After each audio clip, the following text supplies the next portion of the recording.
राम मोहम्मद सिंह आज़ाद, ये नाम है एक ऐसे देशभक्त का जिसने शेर की मांद में घुसकर देश के दुश्मनों को सबक सिखाया और हंसते हंसते फांसी के फंदे पर झूल गया। मात्र 19 साल की उम्र में जिसने प्रतिज्ञा ली कि भारत की जनता पर जुल्म ढाने वाले जालिमों को उनके अपने देश इंग्लैंड में जाकर सजा देगा। आप कहेंगे कि ये भारत माँ का कौन सा लाल है जो राम भी है, मोहम्मद भी है, सिंह भी है और आज़ाद भी।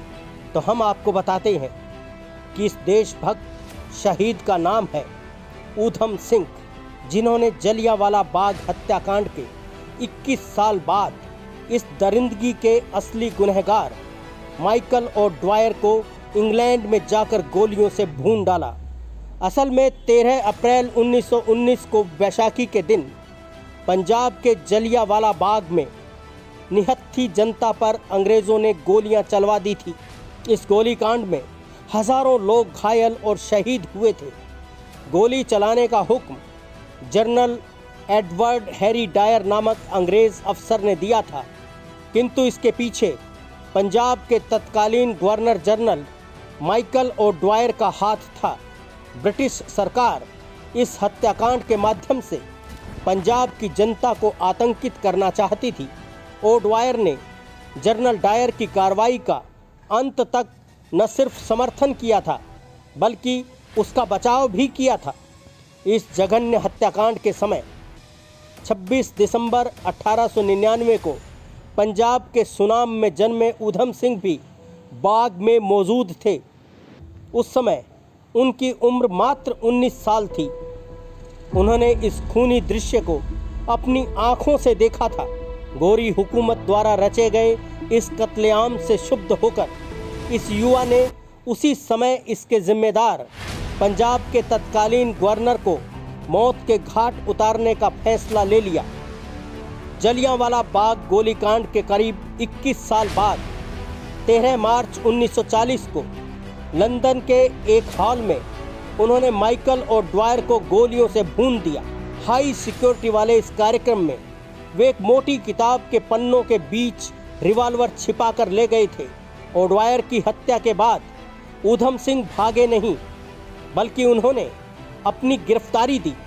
ऊधम सिंह शहीद भगत सिंह से प्रभावित थे और उन्हें अपना आदर्श मानते थे। मुकदमे के दौरान ऊधम सिंह ने कहा, मेरे जीवन का लक्ष्य क्रांति है, क्रांति जो हमारे देश को स्वतंत्रता दिला सके।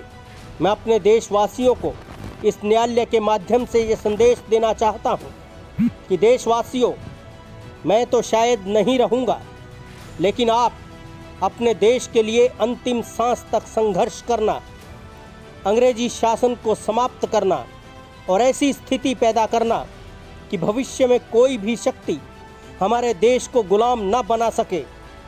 हिंदुस्तान जिंदाबाद, ब्रिटिश साम्राज्य का नाश हो। ऊधम सिंह हिंदू, मुस्लिम और सिख जनता की एकता के कड़े हिमायती थे, इसलिए उन्होंने अपना नाम बदलकर राम मोहम्मद सिंह आज़ाद रख लिया था। वे इसी नाम से पत्र व्यवहार करते थे और यही नाम उन्होंने अपने हाथ पर भी गुदवा लिया था। उन्होंने वसीयत की थी कि फांसी के बाद उनकी अस्थियों को तीनों धर्मों के लोगों को सौंप दिया जाए। 31 जुलाई 1940 को ये जांबाज देशभक्त लंदन की पेंटोविले जेल में फांसी पर लटका दिया गया। सन 1974 में ऊधम सिंह की अस्थियों को भारत लाया गया और उनकी इच्छा के अनुरूप उन्हें हिंदू, मुस्लिम और सिख समुदायों के प्रतिनिधियों को सौंप दिया गया। हिंदुओं ने अस्थि विसर्जन हरिद्वार में किया, मुसलमानों ने फतेहगढ़ मस्जिद में अंतिम क्रिया की और सिखों ने करंत साहब में अंत्येष्टि क्रिया संपन्न की। आज जब देश में जातिवाद और सांप्रदायिकता का जहर घोलने की कोशिशें अपने चरम पर हैं, तो ऐसे में शहीद ऊधम सिंह का जीवन भटके हुए देशवासियों को आपसी प्यार, मोहब्बत और इंसानियत का नया रास्ता दिखा सकता है। आइए भेदभाव और नफरत के खिलाफ मानवता की अलख जगाएं। ये हमारे शहीदों को हमारी सच्ची श्रद्धांजलि होगी।